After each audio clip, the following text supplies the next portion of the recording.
This is the story of 13 amazing EF International Academy students who empowered themselves and the lives of 2 families in Nicaragua.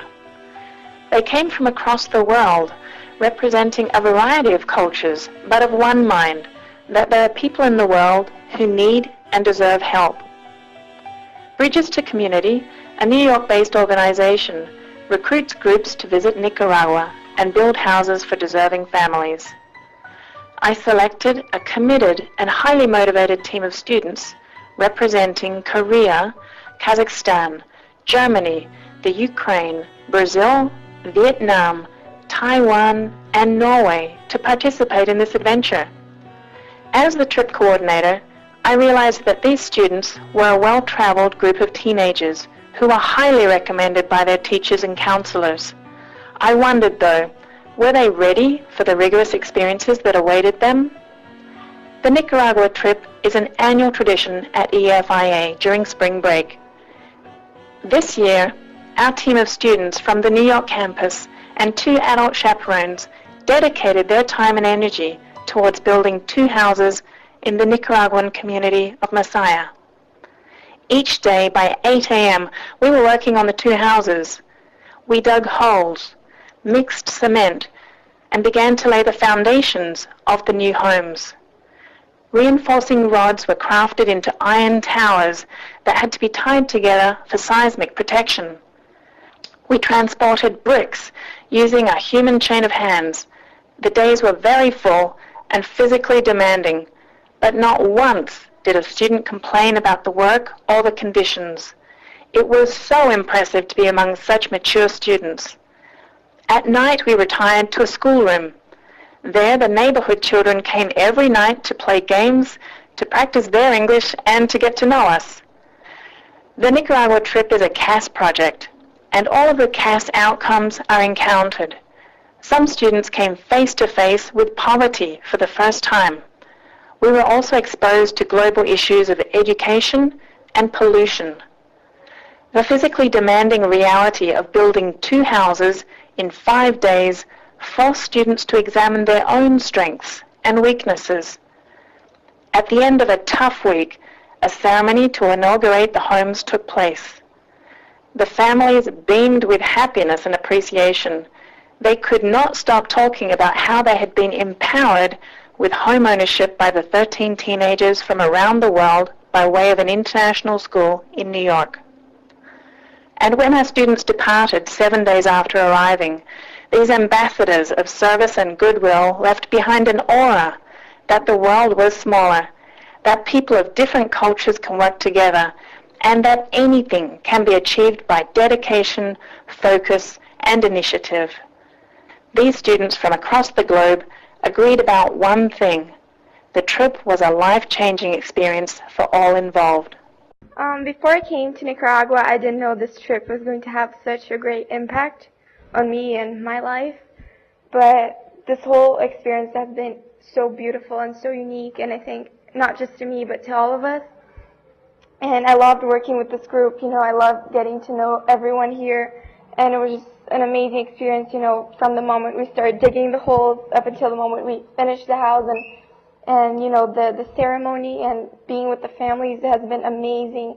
And if I could, I would do everything over again. One of the things that I learned is we born same, because kids that were born in Nicaragua or Korea or United States, they're all same, but the given situation is different. It just through that I just learned how much I should be thankful that I have right now.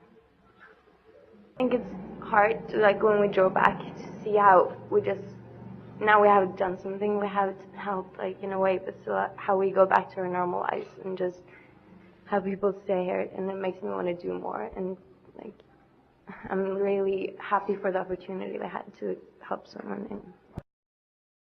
I think this trip has been very wonderful. It's been an experience for life. Just so weird to see how different kids in our part of the world, in this part of the world, lives, and but still they're so happy, and it's really wonderful to see.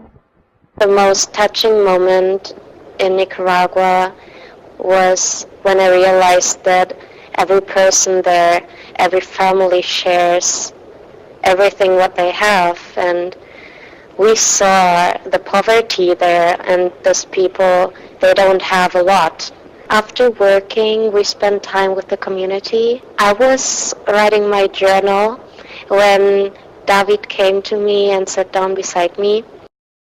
This is the first time I've been in Nicaragua. We don't have the purity of water or the food and healthcare like me. I'm very lucky, but now I want to have them think this might be an only chance that I can be here, but I did the best. I did what I could. Values that I thought my system of values have changed. So many things that I waste so much money on something I don't need to, but here people don't even have money for something they need to. And what surprised me that kids, even living with all these conditions of poverty, they all seems happy. They're happy everywhere. In the United States, in Nicaragua, in Vietnam, in good condition, in bad condition, we're all the same. We're always happy, always smiling, always playing. And you don't need to know Spanish to play with them. It was a really great experience to come here and see people living in a country where I could have never imagined to live in this world, and they're only laughing and playing around and coming to us and hugging us and kissing us, and they want to know everything about us. And these people really have nothing to live here. They live in poverty, and they have so many problems actually, and we really worked in a team together to make this happen. And we all did everything what we could do just for these two families to get a house. And we did so much stuff, and it was hard work, but I think we all had fun. And we all thought about the things we learned and evaluated everything new, what we ever had experienced before. And that was a really amazing experience to see these people and to learn from them. It was an utter shock that a family did not have a house. And from that point, everything, I couldn't feel anything uncomfortable. The shower was really, well, in the beginning it was very uncomfortable but from that point I couldn't really complain about anything.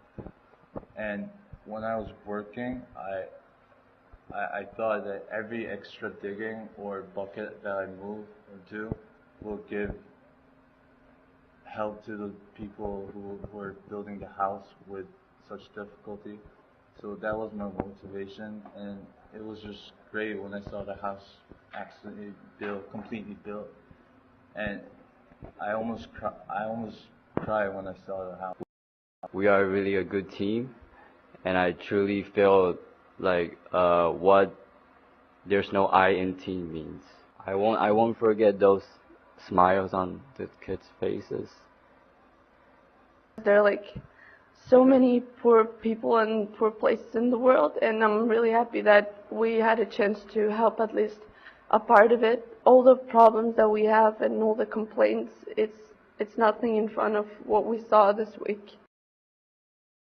We were covered in dirt all over our body, and we had to take a shower with buckets, but I mean, we managed to do it. We made a home for two families, and we made them happy, and therefore I think we also made ourselves happy. I think the main thing I learned about life is that life isn't always fair, because I don't understand why we have everything we want, and those children, they just don't sometimes have even enough, or the basic things they need in life. And I think what we all have to really see and learn is that we shouldn't complain that much like we do, and we should appreciate what we have. I think going to Nicaragua has been one of the best decisions I've made in a long time. it really has changed my view on the world, and it has had a big impact on my life. I notice now that things that we look upon as big issues are really not, and that a lot of people in the world live in really bad circumstances and they get used to it. And that's why I think it's so strange that we're going back tomorrow to our home, where we have all these things that people here in Nicaragua haven't had the chance to have.